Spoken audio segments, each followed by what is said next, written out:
Hello viewers, welcome to my channel online classes. आज हम start कर रहे हैं class 8th science chapter number 16 और चैप्टर का नाम है प्रकाश। तो आपने देखा होगा कि हम किसी भी चीज़ को बड़ी आसानी से देख सकते हैं। हम कहते हैं कि हम किसकी वजह से देख रहे हैं, आँखों की वजह से। और बहुत सारे लोग ऐसे भी होते हैं जिनकी आँखें काम नहीं करती, अंधापन होता है, वो चीज़ों को नहीं देख पाते। तो हम कहते हैं वो क्यों नहीं देख पा रहे, आँखों की वजह से। लेकिन ऐसा नहीं है।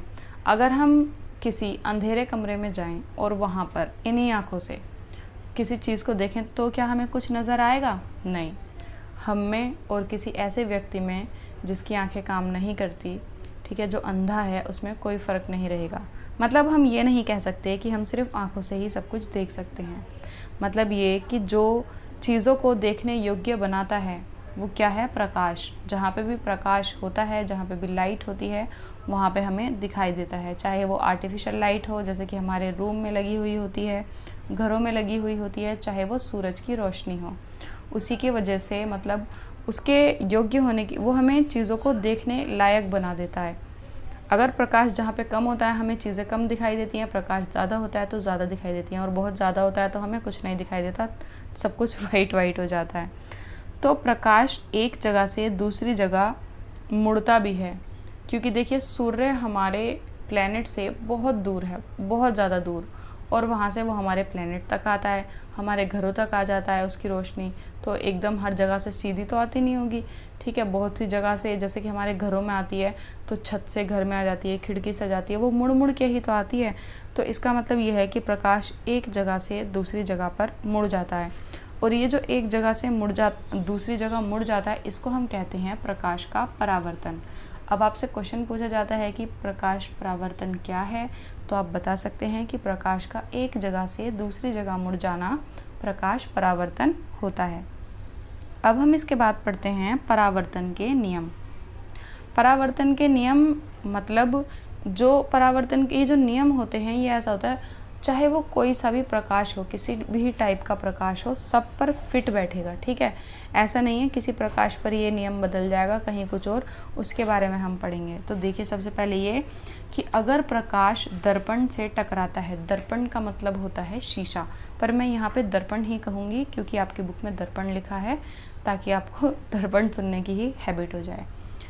तो अगर प्रकाश, ठीक है, मतलब चाहे वो कैसा भी प्रकाश हो, लाइट दर्पण से टकराता है, तब उसकी किरण परावर्तित हो जाती है। आप चाहे खुद करके देख लीजिए, आप किसी लाइट को शीशे से टकराइए और वो वहाँ से रिफ्लेक्ट हो जाएगी, और रिफ्लेक्ट होकर दीवार पे, किसी इंसान के ऊपर, फर्श पे, जहाँ पे भी उसको जाना होगा वो चली जाएगी। आपने वो वाला खेल तो किया ही होगा, जो सूरज की रोशनी में एक शीशे का टुकड़ा लेके हम अपने दोस्तों को परेशान करते हैं, तब वह परावर्तन का ही तो नियम होता है। तो अगर प्रकाश किसी दर्पण से टकराता है, तब उसकी किरण क्या हो जाती है? परावर्तित हो जाती है। परावर्तित का मतलब होता है मुड़ के दूसरी तरफ चला जाना, ठीक है। किसी पृष्ठ पर पड़ने वाली प्रकाश किरण को आपतित किरण कहते हैं। मतलब जो किरण पहले जाएगी उस किरण को कहेंगे आपतित किरण, और वहाँ से जब वो रिफ्लेक्ट होके, परावर्तन होके दूसरी तरफ चली जाएगी, उसको हम कहेंगे परावर्तित किरण, ठीक है। आप जैसे यहाँ पे देख सकते हैं, यहाँ पे देखिए, ये लाइट यहाँ से आ रही है, जो फर्स्ट टाइम जो पड़ी है वो यहाँ से पड़ी है, तो इसको हम कहेंगे आपतित किरण, और यहाँ से रिफ्लेक्ट होके ये इधर की तरफ जा रही है, तो इसको हम कहेंगे परावर्तित किरण। और इसके बीचों बीच अगर हम एक लाइन खींच दें जहाँ पे 90 डिग्री का ये कोण बन जाता है, तो ये जो बीच की लाइन है इसको हम कहेंगे अभिलंब। ये सारे नाम आपको याद रखने हैं। ये चैप्टर अभी आपका 9th क्लास में भी आएगा, 10th क्लास में भी आएगा, तो इन सभी को, इन नाम वगैरह को याद रखना। इसको क्या कहेंगे हम? इसको कहेंगे अभिलंब, और ये 90 डिग्री का एंगल बनता है। अब ये जो है, यहाँ से ये जो कोण बनता है, ठीक है, आपतित की तरफ से ये जो कोण बन रहा है यहाँ पे, इसको हम कहते हैं कोण आई, ठीक है, आपतन कोण, इसको आई से दिखाते हैं। और जो परावर्तित कोण है जो यहाँ पर बन रहा है, इसको हम कहते हैं परावर्तित कोण, और इसको हम दिखाते हैं आर से। यहाँ तक क्लियर है? तो पहला नियम आपको समझ में आ गया कि अगर प्रकाश दर्पण से टकराता है तो वो मुड़ेगा ही मुड़ेगा, ठीक है, हर हाल में मुड़ेगा। ये परावर्तन का नियम है। और दो तरीके की किरणें बनेंगी वहाँ पे, एक आपतित किरण, एक परावर्तित किरण। दो टाइप्स के ही कोण बनेंगे, एक आपतित कोण और दूसरा परावर्तित कोण। अब हम पढ़ेंगे परावर्तन का दूसरा नियम। दूसरा नियम ये होता है, आपतन कोण हमेशा परावर्तन कोण के बराबर होता है, ठीक है। कभी ऐसा नहीं होगा कि किसी शीशे पे ये छोटा हो जाए या बड़ा हो जाए। हमेशा हमेशा जब भी कोई किरण दर्पण से टकराएगी और आपतन कोण और परावर्तन कोण दोनों बनेंगे, दोनों कोण ही हमेशा साइज में एकदम बराबर होंगे, ठीक है। तो आपतन कोण इज इक्वल टू परावर्तन कोण। ये हो गया इसका सेकंड नियम। एक और नियम है, वो है कि आपतित किरण, आपतन बिंदु, अभिलंब, परिवर्तित किरण, ये सभी एक तल में होते हैं। एक तल का मतलब जैसे कि मान लीजिए ये शीशा है, मतलब तल कहते हैं इस जगह को, ये जो प्लेन जगह है। ये खुरदुड़ी भी हो सकती है, प्लेन भी हो सकती है, मतलब एक ही बिंदु पर ये सारी चीज़ें बनती हैं।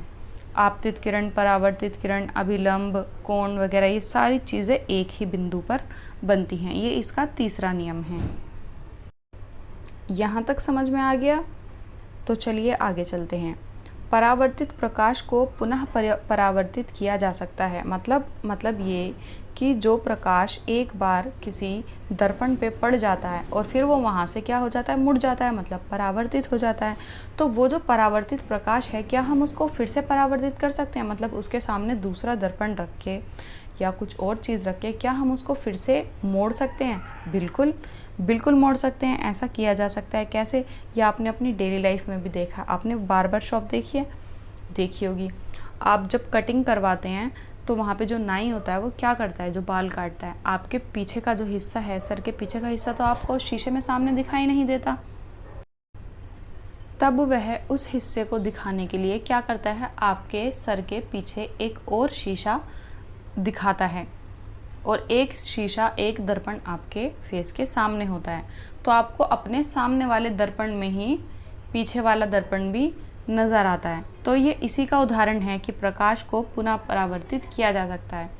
और दूसरा, एक शीशे पर प्रकाश की किरण लेकर अगर हम उसे दूसरे शीशे पर दिखाएंगे तो वहाँ से भी वो परावर्तित होगी। ऐसे ही हम बहुत सारे शीशों पर उसका परावर्तन कर सकते हैं। तो ये ऐसा हो सकता है कि प्रकाश की किसी किरण को दोबारा परावर्तित किया जा सकता है।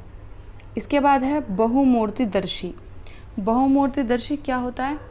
बहुमूर्तिदर्शी होता है जिसको हम कोलाइडोस्कोप भी कहते हैं। ये पता है क्या होता है? ये कुछ ऐसा होता है जैसे कि आपको यहाँ पे चित्र में दिखाया जा रहा है। इसके 3 साइड शीशों से बनी हुई होती हैं और ये ट्रायंगल शेप में होता है और सामने भी एक शीशा लगा हुआ होता है। तो हम इसके अंदर जैसे मोती वगैरह या कोई भी चीज़ डालते हैं तो वो हमें ट्रिपल नज़र आती है। उसमें बहुत सारे पैटर्न बन जाते हैं।